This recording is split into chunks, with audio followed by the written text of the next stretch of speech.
Kaugnay po ng balita tungkol sa lindol na kare-report lang po namin kanina bago tayo mag-commercial break, ay makakausap natin ngayon sa linya ng telepono si FIVOLCS Director Renato Solidum. Director Solidum, 5.3 magnitude yung tumama po sa Quezon.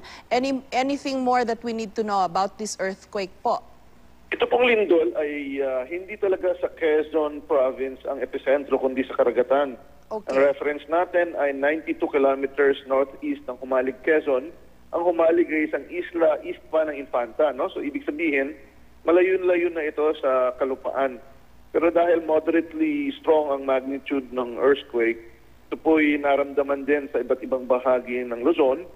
Dito po sa Kamaynilaan tulad sa Quezon City at Mandaluyong, intensity 3. Ganon din sa Giniangan, Quezon at Capanueva, Ecija. Nag-report din ng intensity 2 sa Santa Rosa, Laguna, tan sa Cavite and Makati City, and even sa Daet, Camarines Norte.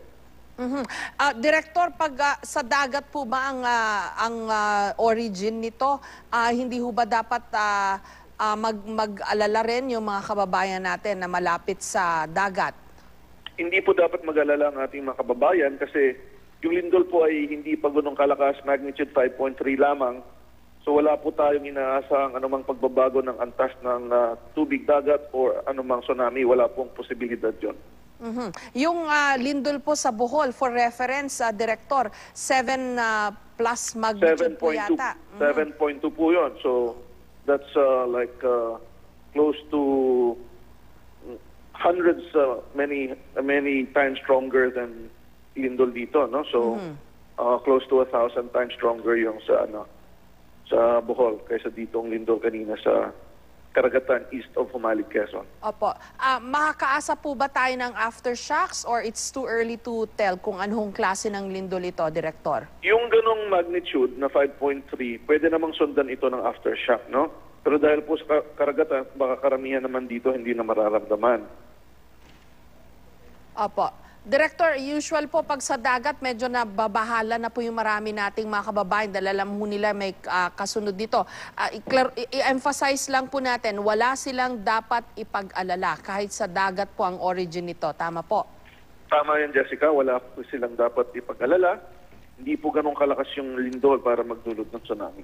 Ayun, ulitin ho natin, paulit-ulit, wala hong dapat ipag-alala yung mga kababayan natin. Dahil wala. Kasi Director, pasensya na kayo. In the past kasi pag narinig ng mga kababayan natin yung word na tsunami, kahit sinabi mo nang wala, natatakot na ho sila agad eh. Tama yun, wala pong posibilidad. Oho. May report na po kayo, Director, ng mga damages o wala pa po? Well, sa ganito pong mga na-report sa ating intensity, wala naman tayong inaasahang damage dito. Para lang sa kaalaman ng ating mga kababayan, meron po tayong ginagamit na intensity scale sa Pilipinas from 1 to 10. Pag hindi nararamdaman, wala pong intensity report, ano? Pero yung damages, pwede pong magkaroon ng slight damage pag intensity 6 na ang nai-report sa atin. Okay. So sa ganitong intensity 3 po lamang ang pinakamataas, wala pong damage kaming inaasahan. Opo. Maraming salamat po, Director Renato Solidum. Balitaan nyo lang po kami kung if anything would come up po from your field reports ng FIVOLCS. Maraming salamat din po sa inyo.